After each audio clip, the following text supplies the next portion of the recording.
may pin. Ayan ang pinakapayat nila. Ayan ang ampaw. May laman na pera yan, guys.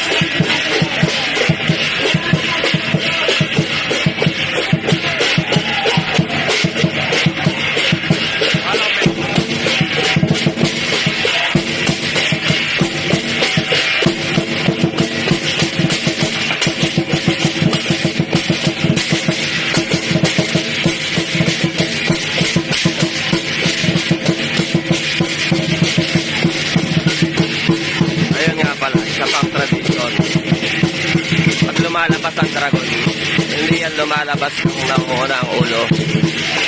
Lumalabas sila ng paatras para hindi sumama ang swerte. May iwan yung swerte sa loob ng swerte.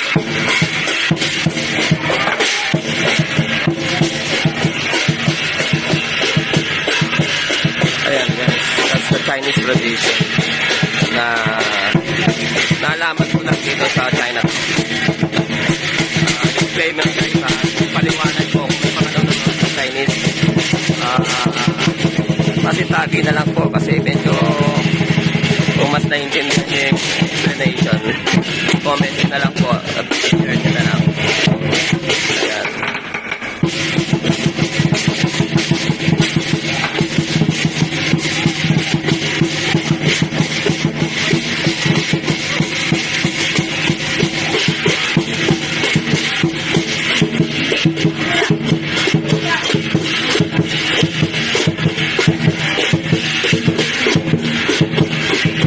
Mga professional dragon guys, hindi kagaya ng mga dragon na napapanood natin.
Ayan guys, ilipat na sila sa ibang store.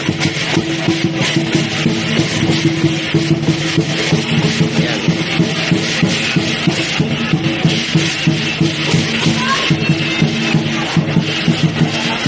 Okay. Pinapasok din siya ng may-ari sa kanyang bahay.